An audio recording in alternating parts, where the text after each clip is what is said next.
ಧರ್ಮಸ್ಥಳ ಪ್ರಕರಣಕ್ಕೆ ಸಂಬಂಧಪಟ್ಟಂತೆ 334 ಕೇಸ್ಗಳು ಏನಾದರೂ ಸುಳ್ಳಾದರೆ ನಾನು ಹೆಗಡೆ ಅವರ ಒಂದು ಕಾಲಿಗೆ ಬೀಳ್ತೀನಿ ಅಂತ ಹೇಳ್ತಾ ಇರುವುದು.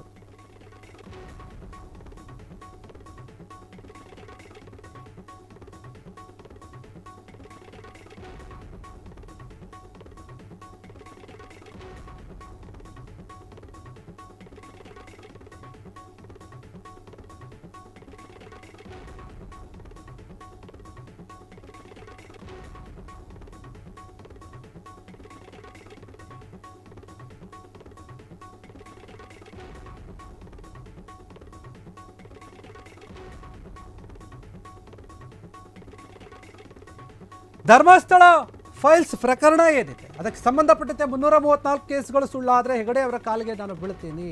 ನಾಗರಿಕ ಸೇವಾ ಟ್ರಸ್ಟ್ನ ಅಧ್ಯಕ್ಷ ಆಗಿರುವಂತಹ ಸೋಮನಾಥ್ ನಾಯಕ್ ಈ ರೀತಿಯಾಗಿ ಸವಾಲು ಹಾಕಿರುವಂಥದ್ದು. ಧರ್ಮಸ್ಥಳದಲ್ಲಿ ಕೊಲೆ, ಭೂ ಕಬಳಿಕೆ ಸೇರಿ 334 ಪ್ರಕರಣಗಳಿವೆ. ಇದು ಸುಳ್ಳಾದರೆ ನಾನು ಹೆಗಡೆ ಅವರ ಒಂದು ಕಾಲಿಗೆ ಬೀಳ್ತೀನಿ ಅಂತ ಸೋಮನಾಥ್ ಅವರು ಹೇಳಿರುವಂಥದ್ದು. ಸೌಜನ್ಯ ಪ್ರಕರಣ, ಆನೆ ಮಾವುತ ಹಾಗೂ ಆತನ ತಂಗಿಯ ಕೊಲೆ ಕೇಸ್, ಪುಷ್ಪಲತಾ, ವೇದವಲ್ಲಿ ಕೊಲೆಗಳ ಬಗ್ಗೆ ನಾನಾ ಆರೋಪಗಳಿವೆ. ಈ ಬಗ್ಗೆ ಮತ್ತೆ ಪ್ರಸ್ತಾಪ ಮಾಡಿದ ಮಂಜುನಾಥ್ ನಾಯಕ್ ಇದರ ಬಗ್ಗೆ ಮತ್ತೆ ಪ್ರಶ್ನೆ ಎತ್ತಿದ್ದಾರೆ. ಧರ್ಮಸ್ಥಳ ಫೈಲ್ಸ್ ವಿಚಾರಕ್ಕೆ ಸಂಬಂಧಪಟ್ಟಂತೆ ಮಾತನಾಡ್ತಾ ಇರುವಂಥದ್ದು. 334 ಕೇಸ್ಗಳಿವೆ. ಅದೇನಾದರೂ ಸುಳ್ಳಾದರೆ ನಾನು ಕಾಲಿಗೆ ಬೀಳ್ತೀನಿ ಹೆಗಡೆ ಅವರಿಗೆ. ನಾಗರಿಕ ಸೇವಾ ಟ್ರಸ್ಟ್ನ ಅಧ್ಯಕ್ಷ ಆಗಿರುವಂತಹ ಸೋಮನಾಥ್ ನಾಯಕ್ ಅವರು ಮಾತನಾಡ್ತಾ ಇರುವಂಥದ್ದು. ಧರ್ಮಸ್ಥಳದಲ್ಲಿ ಕೊಲೆ, ಭೂ ಕಬಳಿಕೆ ಸೇರಿ 334 ಕೇಸ್ಗಳಿವೆ. ಅವೆಲ್ಲ ಕೂಡ ಸುಳ್ಳಾದರೆ ನಾನು ಹೆಗಡೆ ಅವರ ಕಾಲಿಗೆ ಬೀಳ್ತೀನಿ, ಕ್ಷಮೆಯನ್ನು ಕೇಳ್ತೀನಿ ಅನ್ನೋ ರೀತಿಯಲ್ಲಿ ಮಾತಾಡಿರ್ಬೋದು. ಸೌಜನ್ಯ ಪ್ರಕರಣ ಇದೆ, ಆನೆ ಮಾವುತ ಮತ್ತು ಆತನ ತಂಗಿಯ ಕೊಲೆ ಕೇಸ್ಗಳಿವೆ, ಪುಷ್ಪಲತಾ, ವೇದವಲ್ಲಿ ಕೊಲೆಯ ಬಗ್ಗೆ ನಾನಾ ಆರೋಪಗಳು ಕೇಳಿ ಬರ್ತಾ ಇವೆ ನಮ್ಮ ಭಾಗದಲ್ಲಿ. ಈ ಬಗ್ಗೆ ಮತ್ತೆ ಪ್ರಸ್ತಾಪವನ್ನು ಮಾಡ್ತಾ ಇದ್ದಾರೆ ಮಂಜುನಾಥ್ ನಾಯಕ್ ಅವರು. ಏನೆಲ್ಲ ಆರೋಪಗಳಿದೆ, ಏನು ಆರೋಪಗಳು ಕೇಳಿ ಬಂದಿದ್ವು, ಅವು ನಿಜವೋ ಸುಳ್ಳೋ ಅದರ ಬಗ್ಗೆ ಕ್ಲಾರಿಟಿ ಇಲ್ಲ. ಆದರೆ ಒಂದು ವೇಳೆ ಸುಳ್ಳಾದರೆ 334 ಕೇಸ್ಗಳು ಏನಿದಾವಲ್ಲ ಅವೇನಾದರೂ ಸುಳ್ಳು ಅನ್ನೋದಾದರೆ, ಸಾಬೀತಾದರೆ ನ್ಯಾಯಾಲಯದಲ್ಲಿ ನಾನು ಹೆಗಡೆ ಅವರ ಒಂದು ಕಾಲಿಗೆ ಬಿದ್ದು ಕ್ಷಮೆಯನ್ನು ಕೇಳ್ತೀನಿ. ಈ ರೀತಿಯಾಗಿ ಮಾತುಗಳನ್ನು ಹೇಳಿರುವಂಥದ್ದು. ನಾಗರಿಕ ಸೇವಾ ಟ್ರಸ್ಟ್ ಏನಿದೆ ಅದರ ಅಧ್ಯಕ್ಷ ಆಗಿರುವಂತಹ ಸೋಮನಾಥ್ ನಾಯಕ್ ಅವರು ಸವಾಲನ್ನು ಹಾಕಿರುವಂಥದ್ದು. ಧರ್ಮಸ್ಥಳ ವಿಚಾರಕ್ಕೆ ಸಂಬಂಧಪಟ್ಟಂತೆ ಅಲ್ಲಿ ಅನೇಕ ಊಹಾಪೋಹದ ಆರೋಪಗಳು ಕೇಳಿ ಬರ್ತಾ ಇರುತ್ತೆ. ಎಲ್ಲವೂ ಕೂಡ ನಿಜ ಅಂತ ಹೇಳೋಕ್ಕಾಗಲ್ಲ, ಹಾಗೆ ಎಲ್ಲ ಆರೋಪಗಳು ಕೂಡ ಸುಳ್ಳು ಅಂತ ಹೇಳೋಕ್ಕಾಗಲ್ಲ.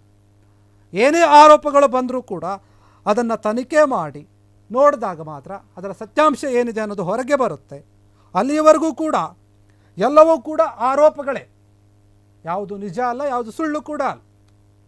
ಸಾಕಷ್ಟು ಆರೋಪಗಳು ಕೇಳಿ ಬರುತ್ತೆ. ಆದರೆ ಈಗ ಏನು ಈ ಒಂದು ಆರೋಪ ಕೇಳಿ ಬಂದಿದೆ, ಇದಕ್ಕೆ ಸಂಬಂಧಪಟ್ಟ ಹಾಗೆ 334 ಕೇಸ್ಗಳು ಏನಿದಾವಲ್ಲ ಈ ಒಂದು ವಿಚಾರದಲ್ಲಿ ಆ ಎಲ್ಲ ಕೇಸ್ಗಳು ಏನಾದರೂ ಸುಳ್ಳಾಗ್ಬಿಟ್ರೆ ನಾನು ಹೆಗಡೆ ಅವರ ಒಂದು ಕಾಲಿಗೆ ಬೀಳ್ತೀನಿ ಅಂತ ಸೋಮನಾಥ್ ನಾಯಕ್ ಅವರು ಹೇಳ್ತಾ ಇರುವಂಥದ್ದು. ಸೌಜನ್ಯ ಪ್ರಕರಣ ಆಗಿರ್ಬೋದು, ಅದರಲ್ಲಿ ಆನೆ ಮಾವುತ ಆಗಿರುವಂತೆ ಆತನ ತಂಗಿ ಏನಿದ್ದಾಳೆ ಆಕೆ ತಂಗಿಯ ಒಂದು ಕೊಲೆ ಕೇಸ್ ಆಗಿರ್ಬೋದು, ಪುಷ್ಪಲತಾ, ವೇದವಲ್ಲಿ ಇವರ ಕೊಲೆಗಳ ಬಗ್ಗೆ ಏನಿದೆ ಎಲ್ಲ ಆರೋಪಗಳು ಏನು ಕೇಳಿ ಬಂದಿದ್ವು ಆ ಎಲ್ಲ ಆರೋಪಗಳಿಗೆ ಸರಿಯಾಗಿ ಉತ್ತರ ಸಿಕ್ಕು ಅವೆಲ್ಲವೂ ಕೂಡ ಸುಳ್ಳು ಆರೋಪ ಅಂತ ಏನಾದರೂ ಸಾಬೀತಾದರೆ ನಾನು ಅವ್ರು ಹೇಳಿದ ಥರ ಕೇಳ್ತೀನಿ, ಅವ್ರಿಗೆ ಕಾಲಿಗೆ ಬಿದ್ದಾದರೂ ನಾನು ಕ್ಷಮೆ ಕೇಳ್ತೀನಿ ಅನ್ನೋ ಲೆಕ್ಕಾಚಾರದಲ್ಲಿ ಮಾತನಾಡಿರುವಂಥದ್ದು ಸೋಮನಾಥ್ ನಾಯಕ್ ಅವರು.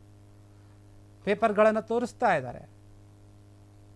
ಏನು ಇಷ್ಟೊಂದು ಕೇಸ್ಗಳಿದ್ದಾವಲ್ಲ ಅವೆಲ್ಲದ್ರ ಬಗ್ಗೆ ಕ್ಲಾರಿಟಿ ಕೊಡಲಿ, ಸುಳ್ಳಾಗಲಿ, ಸುಳ್ಳೋ ನಿಜ ಅಂತ ಗೊತ್ತಾಗಲಿ, ಒಂದು ಕ್ಲಾರಿಟಿಗೆ ಬಂದ ಮೇಲೆ ಬೇಕಾದ್ರೆ ಸುಳ್ಳು ಅನ್ನೋದು ನಿಜ ಆದರೆ ನಾನು ಕೇಳ್ತೀನಿ ಅಂತ ಹೇಳ್ತಾ ಇರುವಂಥದ್ದು. ಅವರು ಹಿಂದೆ ಅನೇಕ ಹೇಳಿಕೆಗಳನ್ನು ಕೊಟ್ಟಿದ್ದರು. ಹಾಗಾಗಿ ಇದ್ರ ಬಗ್ಗೆ ಈಗ ಮತ್ತೆ ಮಾತನಾಡ್ತಾ ಇದ್ದಾರೆ. ಏನು ಕೇಸ್ಗಳಿದೆ ಅದ್ರ ಬಗ್ಗೆ ಎಲ್ಲ ಕೂಡ ಮಾತನಾಡಿ ಒಂದು ವೇಳೆ ಏನಾದರೂ ಸುಳ್ಳಾದರೆ ನಾನು ಅವ್ರ ಕಾಲಿಗೆ ಕ್ಷಮೆ ಕೇಳ್ತೀನಿ ಅಂತ ಹೇಳಿರ್ಬೋದು. ಕ್ಷಣ ಕ್ಷಣದ ಸುದ್ದಿಗಳಿಗಾಗಿ ಫ್ರೀಡಮ್ ಟಿವಿ ಸಬ್ಸ್ಕ್ರೈಬ್ ಮಾಡಿ, ಲೈಕ್ ಮಾಡಿ ಹಾಗೂ ಫಾಲೋ ಮಾಡಿ. ಹೊಸ ಸುದ್ದಿಗಳ ನೋಟಿಫಿಕೇಶನ್ಗಾಗಿ ಬೆಲ್ ಐಕಾನ್ ಮೇಲೆ ಕ್ಲಿಕ್ ಮಾಡಿ.